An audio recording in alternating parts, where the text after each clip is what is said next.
A day like any other. The sun peeked through the blinds, casting soft, golden rays into Jason Evans' bedroom. The 16-year-old stirred beneath his covers, slowly awakening to the sounds of birds chirping outside his window. His eyes fluttered open, adjusting to the warm glow of the early morning. Today wasn't just any day. It was special. Today he was going on a road trip with his grandmother. A day he had been looking forward to for weeks.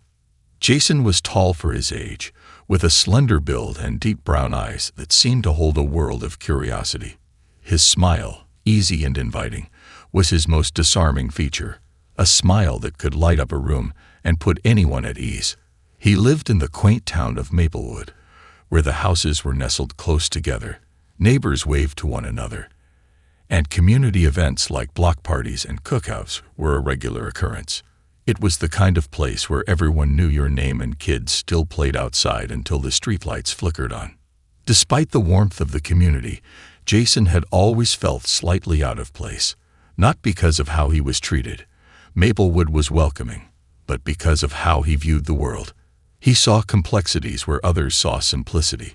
His father, a former Marine-turned-school teacher, often said Jason had an old soul, the kind of wisdom that came from looking beyond the surface of things. As Jason got out of bed, his gaze fell on the framed photograph on his dresser. It was a picture of him and his grandmother, Mrs. Evans, taken at his last birthday party.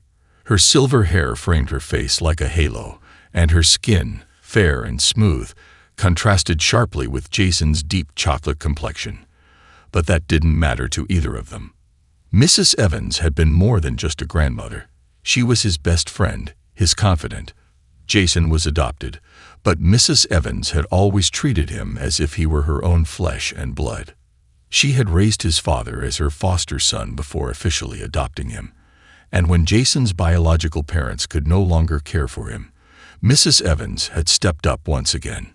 "Today's going to be great," Jason murmured to himself, smiling at the thought of spending the day with her. He quickly dressed in his favorite jeans and a navy blue hoodie, grabbed his phone, and headed downstairs where the smell of breakfast filled the air. In the kitchen, his mom was at the stove flipping pancakes while his dad read the newspaper at the table. His grandmother, already dressed and ready, sat with a steaming cup of coffee in front of her. "Morning, sleepyhead," his mom said with a smile as Jason entered. "Morning, Mom," Jason replied, giving her a quick kiss on the cheek before turning to his grandmother. "You ready for our big day, Grandma?" Mrs. Evans looked up, her eyes twinkling with warmth and excitement. "Oh, I've been ready since the crack of dawn. But I'm not getting in that car with you until you've had a proper breakfast," she teased, gesturing to the plate of pancakes his mom had set down. Jason chuckled and sat down to eat, feeling the usual comfort of family around him. He was excited and nervous at the same time. Today was his first long-distance drive since he'd gotten his learner's permit a few weeks ago. His dad had been drilling the rules of the road into him since he passed the test, and today he would be driving his grandmother to the nearby city of Millbrook, about an hour away. His father looked up from his newspaper, a mock-serious expression on his face. "Remember, son, you've got precious cargo today," he said, pointing toward Mrs. Evans. "No speeding, no distractions, and if anyone tries to race you at a red light—" "I know, Dad," Jason interrupted, rolling his eyes playfully. "No racing. I'll be extra careful." Mrs. Evans chuckled, sipping her coffee. "Oh, don't worry, Harold," she said to Jason's father. "Jason's a natural.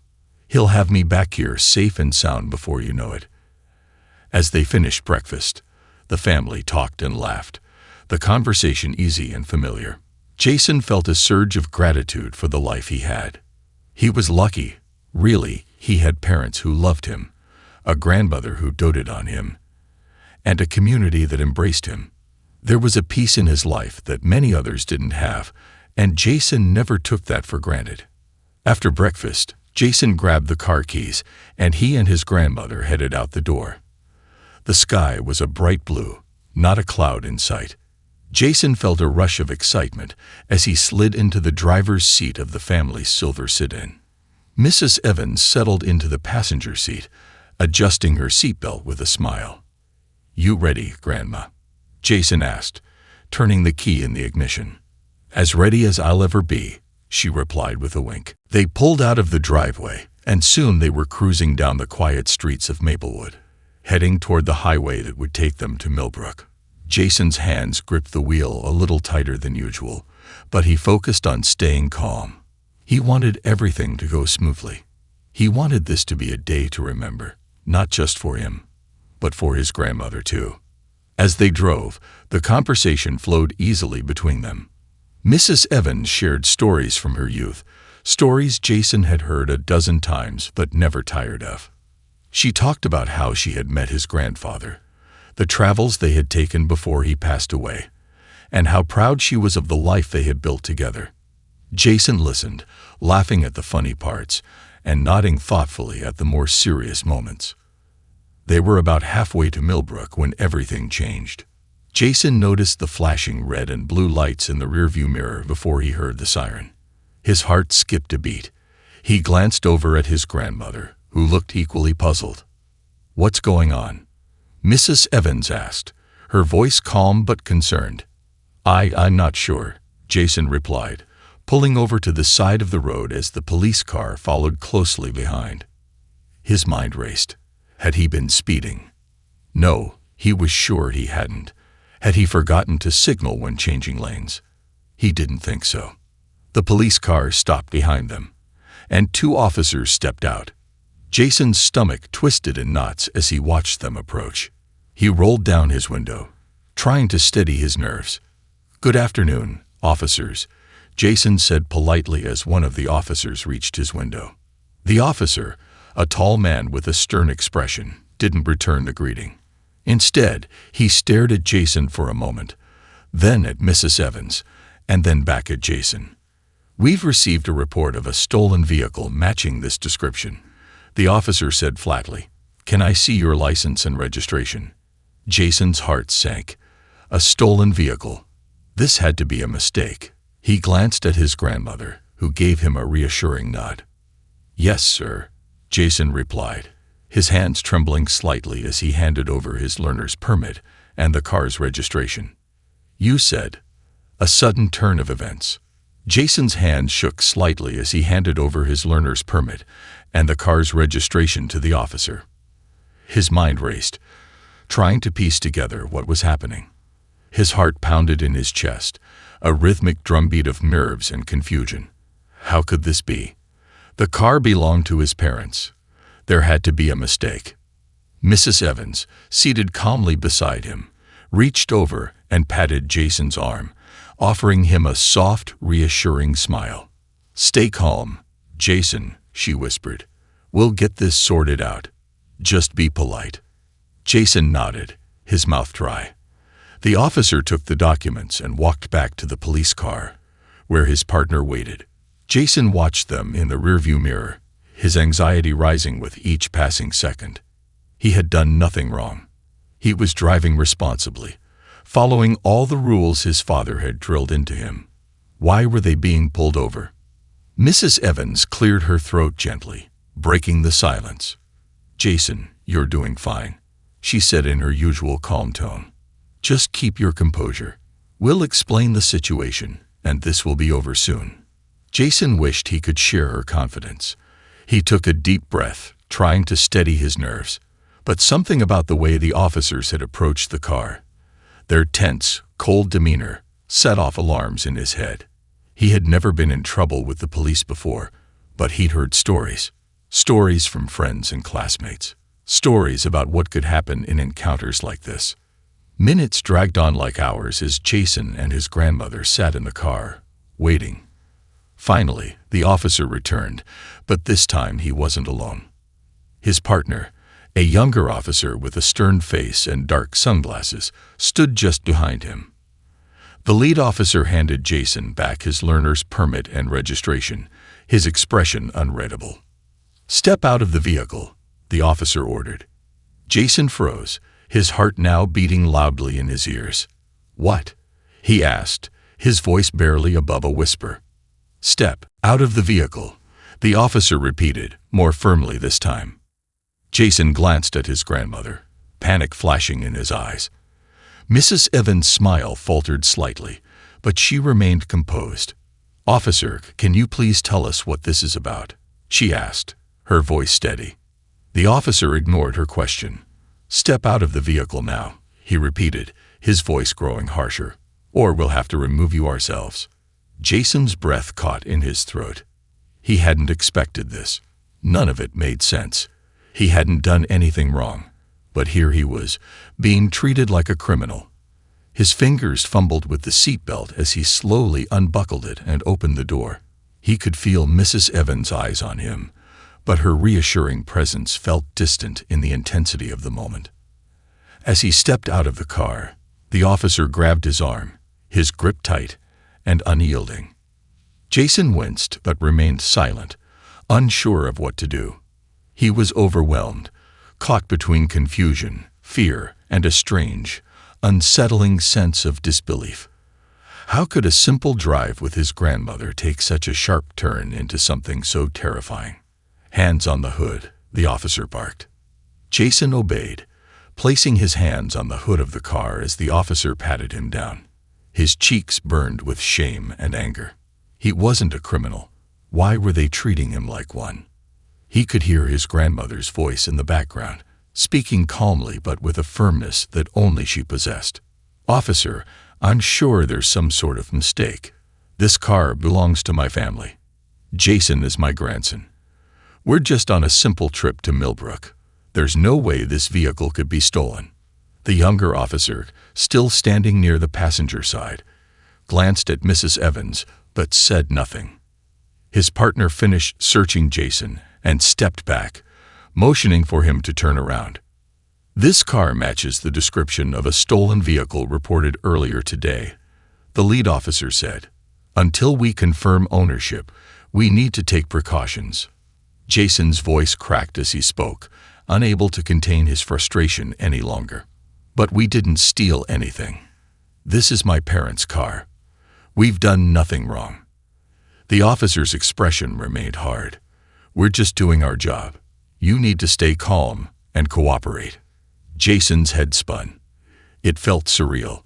He was an honor student, involved in his community, raised by loving parents and a doting grandmother. Yet here he was, in handcuffs for something he hadn't done. Mrs. Evans, ever the protector, spoke up again, her voice calm but laced with steel. "Officers, I understand you have a job to do, but this is not the way to handle it. Jason is a good boy.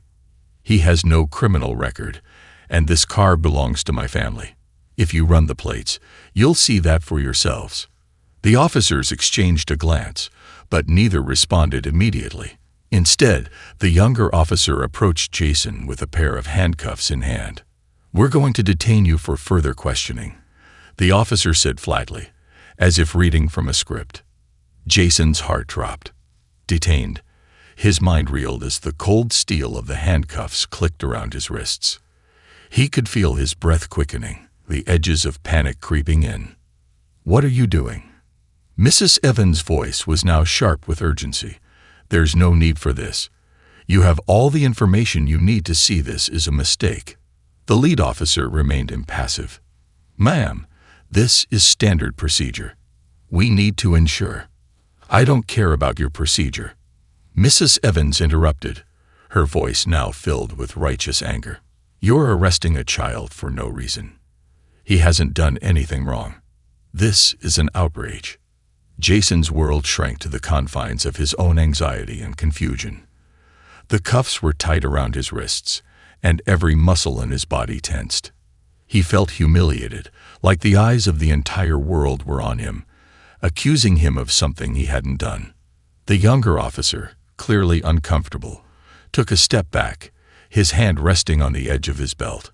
"Ma'am, please calm down," he said. "This is just temporary until we verify the situation."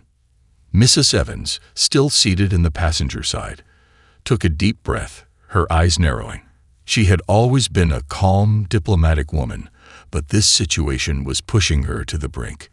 In all her years, she had never seen such blatant mistreatment. especially of someone like Jason, who was nothing but kind and respectful. Jason's father had always told him to keep his head down in situations like this, to cooperate, to avoid escalating things. But Jason could feel the injustice like a weight pressing down on his chest. His mind raced with everything his parents had ever taught him about being cautious, being respectful, staying calm around the police. But now, all those lessons felt like they were slipping away. He was scared, not just for himself, but for his grandmother, for how this would affect their lives. Finally, the lead officer seemed to relent, if only slightly. "We'll run the plates," he said, nodding to his partner, who immediately moved to the back of the car to check the license plate. As they waited, the silence hung heavy in the air. Jason stood by the side of the road, his wrists aching in the cuffs, his mind filled with questions. Would this be the moment that changed everything? Would this be the moment he would remember forever? Not for the trip with his grandmother, but for the injustice of being falsely accused.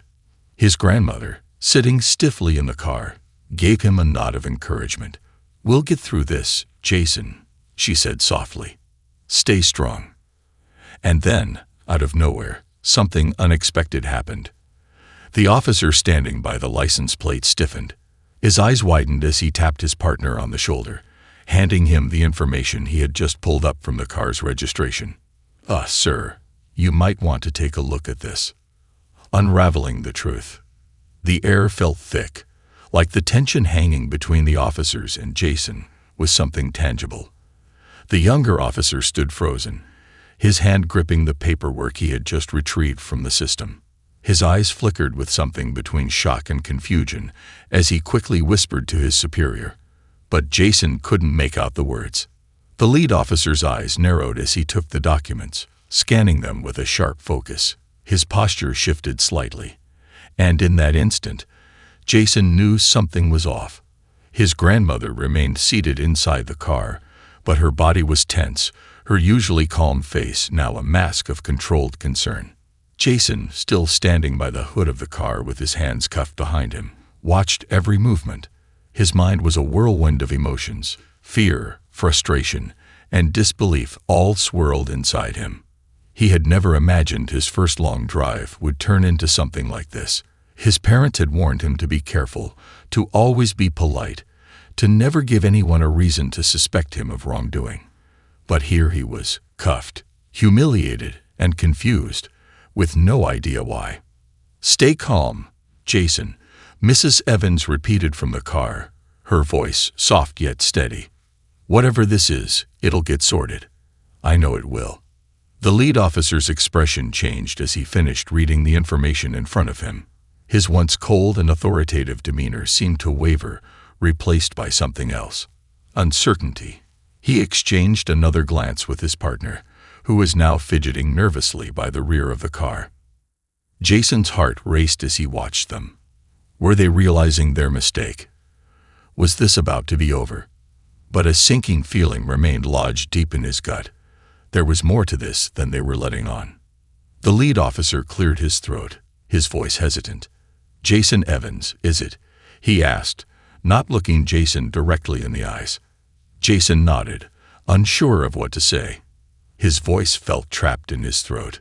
The officer glanced at the car, then back at Jason, his gaze finally softening, though just barely. "It seems there's been some confusion. This car, it's registered to a family member of yours, correct?" "Yes, sir. It's my parents' car," Jason replied, his voice low but steady. "We didn't steal anything." The officer shifted uncomfortably. "Well, we're still running the details, but there's an issue with the report we received. The vehicle matches the description of one involved in a robbery earlier today in another county. We were following that lead." Jason's head spun. Robbery. A stolen car. How could this even be possible? He had been driving to Millbrook for lunch with his grandmother, not committing any crimes. He opened his mouth to speak, but was unsure what to say, so he remained silent. Mrs. Evans, ever the voice of reason, spoke up from inside the car. "Officer, this is clearly a misunderstanding. My grandson and I were simply going on a shopping trip. You can check the car again if you need to, but I assure you, there's no crime here." The lead officer's partner, who had been standing quietly by the rear of the car, now stepped forward. He took off his sunglasses, revealing a younger face full of uncertainty. "Sir, I think we may need to reconsider this. The details aren't lining up. It looks like the report we got was incomplete." The older officer's jaw tightened, frustration evident in the lines of his face. He was clearly trying to maintain control of the situation, but it was slipping away from him. After a moment of tense silence, he finally sighed and motioned to his partner. "Unlock the cuffs." Jason's heart skipped a beat. Was this really happening? He felt the younger officer approach him, and within moments, the cold steel around his wrists was released. Jason instinctively rubbed his wrists, feeling the soreness from where the cuffs had dug into his skin. The whole ordeal felt surreal, like something from a bad dream that he couldn't quite wake up from. "I'm sorry, son," the lead officer said, though his tone was far from apologetic. "We were just following procedure. This area's been hit hard by crime lately, and we've been on edge." Jason stood there, his hands free, but his spirit still weighed down by what had just occurred. He wanted to scream, to demand answers, but something inside him told him to hold back. Mrs. Evans stepped out of the car, her graceful posture never faltering as she approached Jason. She placed a hand on his shoulder, her touch warm and reassuring. "It's all right, Jason. Let's just get back in the car and go." But Jason wasn't ready to just walk away.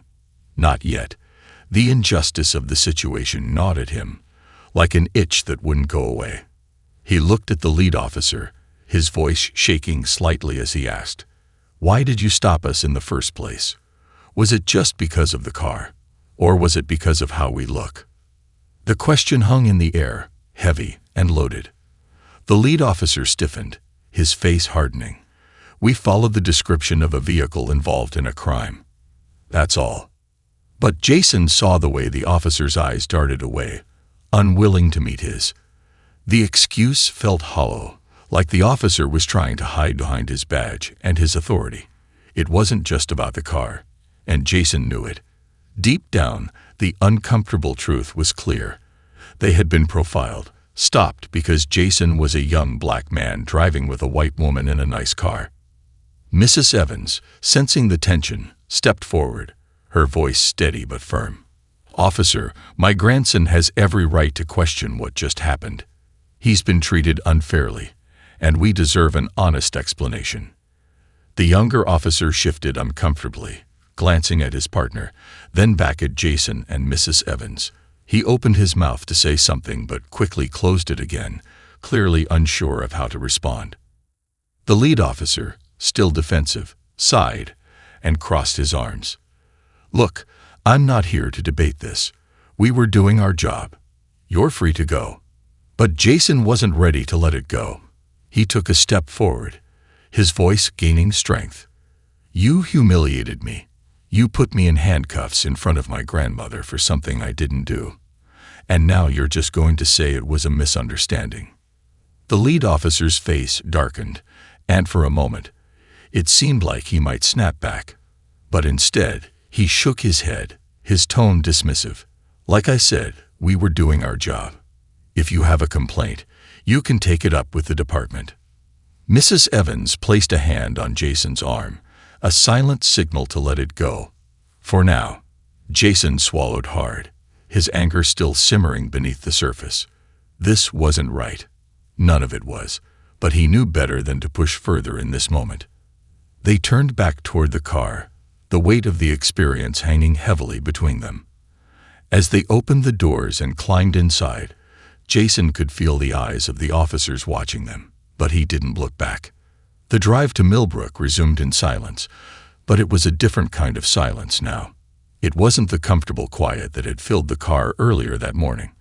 It was a silence born of anger, confusion, and a deep sense of betrayal. Jason's mind replayed the events over and over, each detail a sharp reminder of the injustice he had just faced. His grandmother broke the silence after a long while, her voice soft but resolute. We'll talk about this later, Jason, but I want you to know something. You handled yourself with dignity today. I'm proud of you." Jason didn't respond right away, his thoughts too jumbled to find the right words. But her words mattered. In a world that felt increasingly unjust, knowing that his grandmother was proud of him brought him some small comfort. Yet, deep down, Jason knew this wasn't over. What had happened today would ripple far beyond this one moment. It wasn't just about him. It was about something much larger. And somehow, he had a feeling that this was just the beginning of something he couldn't yet fully understand. What he didn't know was that the truth of what had happened today, and the actions he would take in response, would spark a chain of events that would reach far beyond his small town of Maplewood. The ripple effect. The drive back from Millbrook felt like an eternity. Jason sat behind the wheel, his grip on the steering wheel tighter than usual, his mind replaying the events of the day. His grandmother sat quietly in the passenger seat, her hands folded in her lap, her eyes staring out of the window at the passing scenery. The silence between them was heavy, filled with unspoken words and the weight of what had just happened. Jason's emotions swirled like a storm inside him: anger, confusion, frustration, and a deep sense of betrayal. He had always believed in the principles his parents had taught him.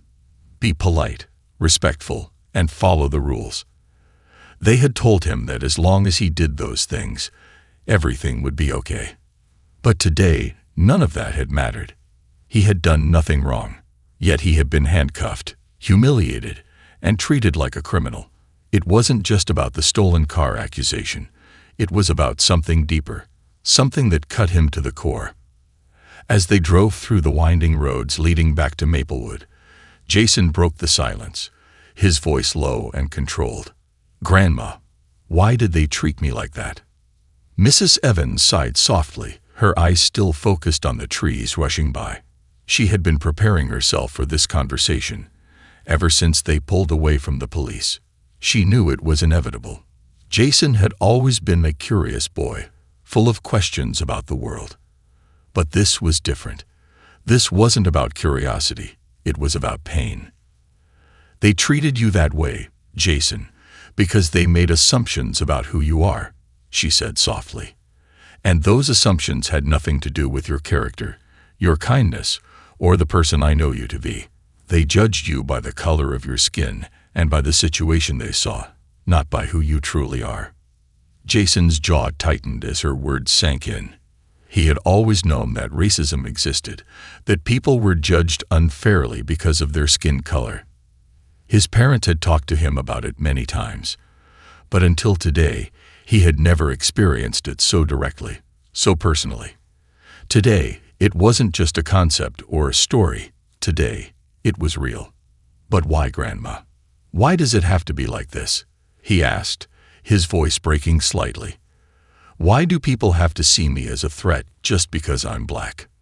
Mrs. Evans closed her eyes for a moment, her heart aching for her grandson.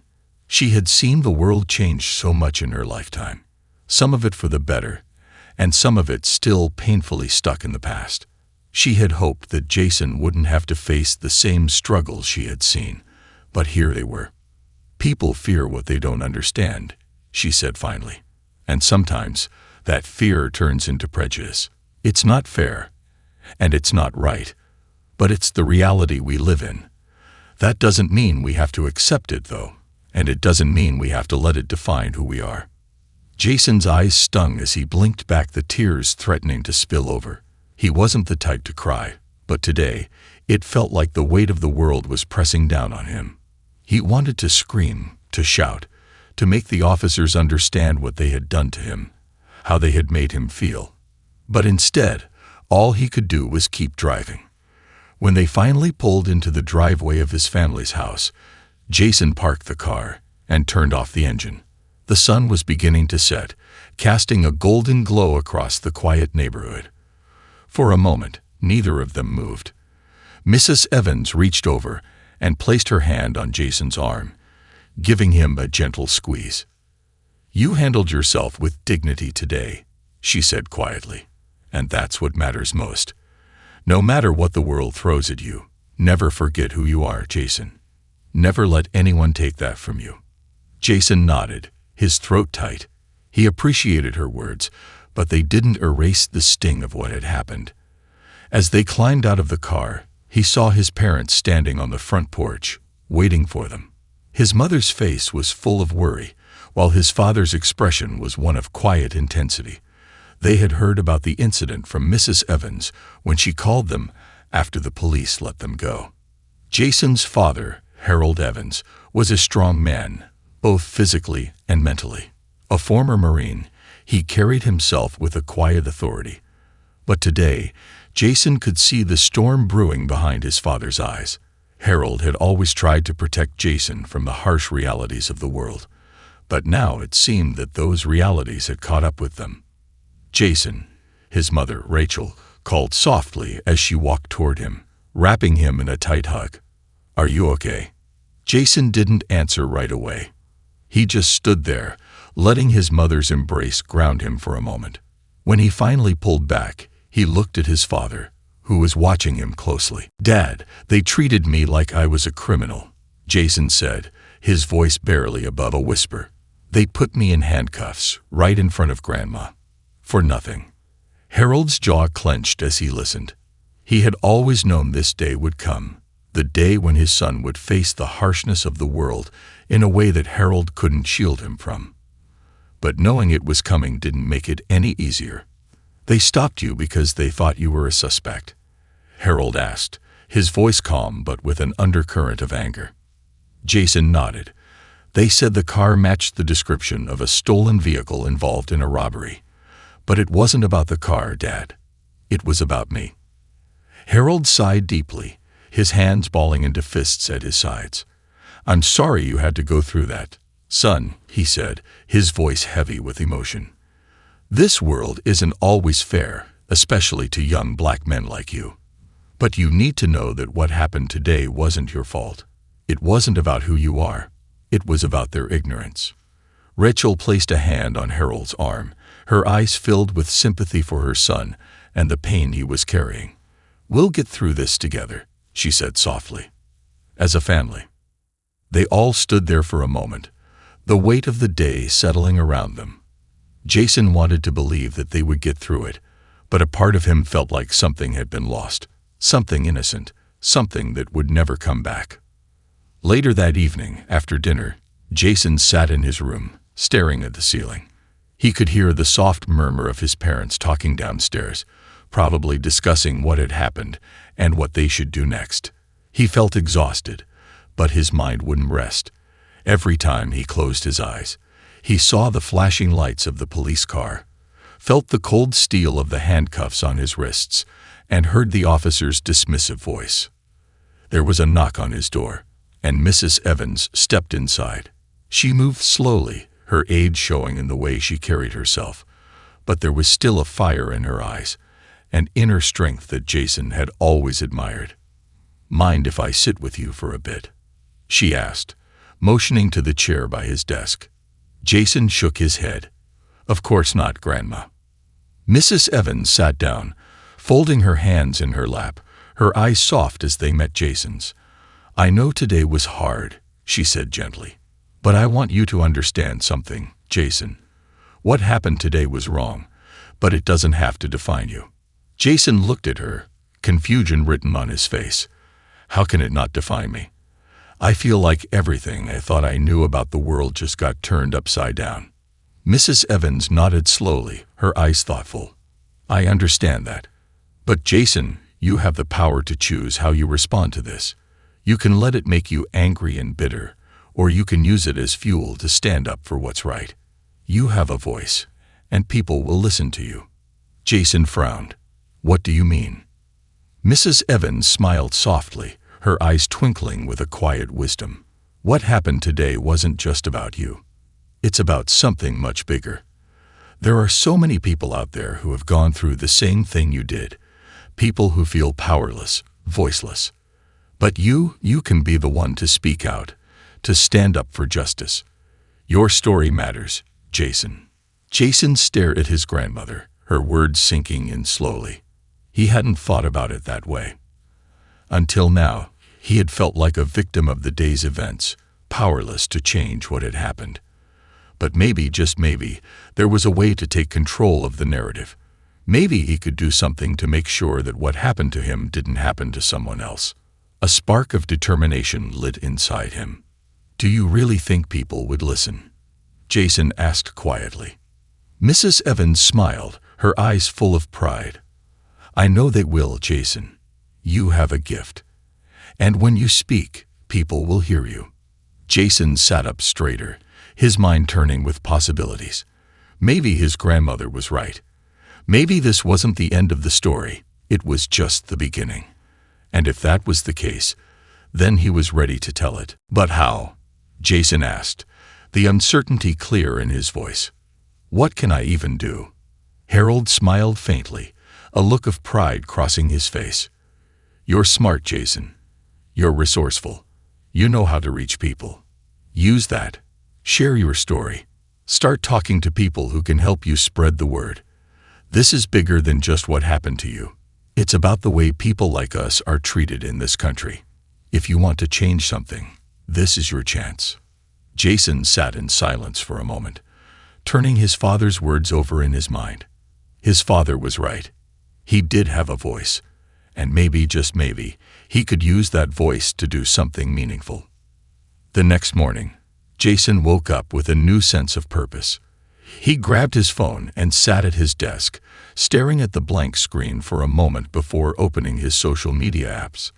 He had never been one to share much online, mostly just pictures with friends or updates about school and basketball. But today was different. He typed out a post, his fingers moving quickly across the screen as he poured out the emotions that had been building up inside him. He wrote about what had happened with the police, how it had made him feel, and the reality of being a young black man in America. He didn't hold back. He wrote with raw honesty, letting the world see the pain and frustration that had been bottled up for days. When he finished, he hesitated for a moment, his thumb hovering over the post button. Once he shared this, there would be no going back. He would be putting himself out there in a way he never had before. But his father's words echoed in his mind. "You have a voice. Use it." Jason pressed post. Within hours, the post began to gain traction. Friends, classmates, and even people he didn't know started sharing it. Comments flooded in, some from people offering support, others expressing disbelief that such an injustice had happened to someone they knew. As the day went on, the post spread beyond his immediate circle, reaching people outside of Maplewood. Jason watched in awe as the number of shares and likes climbed higher and higher. By the end of the day, local activists had reached out to him, wanting to hear more about his story. They invited him to speak at a community forum on police reform, an event that was set to take place in the coming weeks. At first, the idea of standing in front of a crowd and sharing his story made Jason nervous. He wasn't used to public speaking, and the thought of reliving the incident in front of strangers was daunting. But then he remembered what his grandmother had said. "Your story matters, Jason." And she was right. If his story could help shine a light on what was happening, not just to him, but to so many others, then he had to speak up. He owed it to himself, to his family, and to all the people who had been silenced.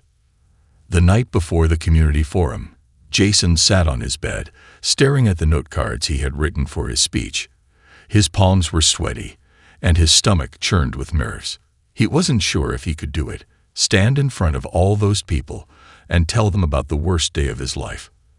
A knock on the door startled him, and his grandmother stepped into the room, her usual calm demeanor instantly soothing his frayed nerves. "You ready for tomorrow?" she asked, sitting beside him on the bed. Jason shrugged, his eyes still on the note cards. "I guess. I'm just nervous." Mrs. Evans smiled softly. "It's normal to feel that way. But you've got something important to say, and people will listen." Jason nodded, but his anxiety still lingered. What if I mess up? What if I freeze? His grandmother took his hand, her touch warm and comforting. "You won't, because this isn't about being perfect, Jason. It's about being honest. Speak from your heart, and the rest will follow." Jason took a deep breath, her words giving him the strength he needed. He knew he couldn't stay silent. Not anymore. Tomorrow, he would stand up. Tomorrow, he would speak his truth, and no matter what happened, he would make sure that his voice, his story, was heard. The beginning of something bigger. The day of the community forum arrived faster than Jason expected. He woke up early, the sun barely breaking the horizon, casting a soft glow over the small town of Maplewood. As he sat at the edge of his bed, staring at the crumpled note cards he had written, the weight of what he was about to do began to settle in. His stomach churned with nervous energy, and his mind raced with thoughts of how the day would unfold. For a moment, Jason wondered if he could back out. Maybe no one would blame him if he decided not to speak, if he let someone else stand up there and tell their story. But then he remembered the look on his grandmother's face, the quiet pride in his father's voice when he told him that he believed in him. More importantly, he remembered how it had felt when the police had handcuffed him. The way they had looked at him with suspicion and fear, without knowing a single thing about him. That feeling, the indignity, the injustice, pushed him forward. Jason got dressed slowly, pulling on a simple black hoodie and jeans. He didn't want to dress up or try to impress anyone. He wanted to be himself, raw and honest. He slipped his note cards into his pocket and headed downstairs, where his family was already gathered. His parents and grandmother were sitting at the kitchen table, cups of coffee in front of them, though it was clear from their expressions that none of them were actually drinking. His mother, Rachel, gave him a nervous smile as he entered the room, while his father's face remained serious and contemplative. Mrs. Evans, as usual, was the picture of calm, her eyes twinkling with quiet encouragement. "Morning, honey," Rachel said softly, standing up to give Jason a hug. "You all set for today?" Jason nodded, though he wasn't sure if he was trying to convince himself or his family. "Yeah, I'm ready." His father stood up, walking over to Jason and placing a firm hand on his shoulder. "No matter what happens today, just know we're proud of you, son. It takes guts to do what you're about to do." Jason felt a lump form in his throat as he looked at his father. Harold Evans wasn't the type of man who wore his emotions on his sleeve, but Jason could see the pride in his father's eyes. It was more than just about the speech. His father was proud that Jason was standing up for himself, for their family, and for something bigger than any of them. "Thanks, Dad," Jason replied, his voice barely above a whisper. Mrs. Evans stood up as well, walking over to her grandson and giving him a small smile. "Remember what I said, Jason. Speak from your heart. Don't worry about being perfect, just be true to yourself." Jason nodded, feeling a little more grounded with her words. He didn't need to be perfect. He just needed to be honest. The drive to the community center felt longer than usual, the anticipation building with every passing mile. As they pulled into the parking lot, Jason could see that more people had shown up than he expected. Cars filled the lot, and people were already filing into the building. Some faces he recognized: neighbors, classmates, even a few teachers from his high school. Others were strangers, but Jason knew they were here for the same reason. They were tired of injustice, tired of staying silent. As they got out of the car, Jason's heart raced. His parents and grandmother walked beside him, offering silent support as they made their way toward the entrance. The air outside was cool, a crisp breeze blowing through the trees, but Jason barely noticed. His mind was already inside, at the podium where he would soon be standing, where he would share his story with a room full of people. Inside the community center, the atmosphere buzzed with energy. People were talking in hushed voices, their eyes scanning the room, waiting for the forum to begin. Jason felt the weight of their expectations, but he also felt a strange sense of comfort in the collective energy of the room. He wasn't alone in this. These people were here because they wanted change, just like he did. As they found seats near the front, Jason's eyes landed on the stage, where a small podium stood at the center. A microphone was already set up, waiting for the speakers to come forward. His heart pounded in his chest as he imagined himself standing up there, with all eyes on him. Would he stumble over his words? Would he freeze? The doubt gnawed at him, but he tried to push it aside. He had come too far to turn back now. The event began with a few local activists speaking about the need for police reform and the systemic issues that had led to so many incidents like Jason's. Their words were passionate, full of urgency, but as Jason listened, he found himself becoming more and more focused on his own story. He wasn't here just to listen. He was here to share. His voice mattered, and people needed to hear what he had to say. Finally, the moment came. One of the organizers introduced Jason, and as she called his name, the room fell silent. Jason stood up, his legs feeling heavy as he made his way to the podium. His parents and grandmother gave him encouraging smiles as he passed by them, but the rest of the room was a blur of faces. All he could focus on was the microphone in front of him and the note cards in his pocket. Jason took a deep breath as he reached the podium, gripping the edges tightly to steady his trembling hands. He glanced down at the note cards, but something inside him told him to set them aside. This wasn't a moment for rehearsed words. It was a moment for honesty, for vulnerability. He slipped the cards back into his pocket and looked out at the crowd. For a moment, he wasn't sure what to say. The words caught in his throat, and the silence in the room felt overwhelming. But then he remembered his grandmother's advice. Speak from your heart. And so, that's what he did. I'm not used to doing this, Jason began, his voice shaky but growing stronger with each word. I'm not used to standing in front of a crowd and telling people about what happened to me. But today, I feel like I don't have a choice, because what happened to me wasn't just about me. It's about something bigger. The crowd remained silent, their attention fully on him. Jason took another deep breath and continued. A few days ago, I was driving with my grandmother. We were just going to lunch, like we've done 100 times before. But this time, we got pulled over by the police. They said our car matched the description of a stolen vehicle. And before I knew it, I was in handcuffs, standing on the side of the road, with officers looking at me like I was a criminal, like I was dangerous. Jason paused, letting the weight of his words settle in the room. He could see people nodding in understanding, their faces filled with empathy. I hadn't done anything wrong, Jason continued, his voice growing stronger. But that didn't matter. What mattered to them was the color of my skin. They didn't know me. They didn't know my family. They didn't know anything about me. But they made assumptions, and those assumptions led to me being treated like I didn't belong, like I wasn't worthy of respect. The anger that had been simmering inside him for days finally found its release. I'm tired of this, Jason said, his voice filled with emotion. I'm tired of people like me being seen as threats just because of how we look.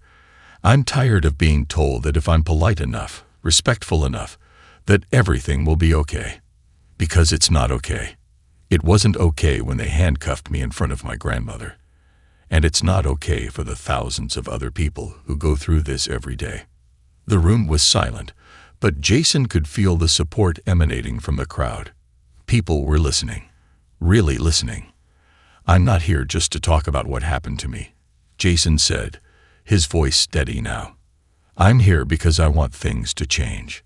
I want to live in a world where people like me don't have to be afraid of getting pulled over, where we don't have to worry about being seen as less than because of the color of our skin. And I believe that if we stand together, if we keep speaking out, we can make that change happen. Jason looked out at the crowd, his eyes scanning the faces of those who had come to hear him speak.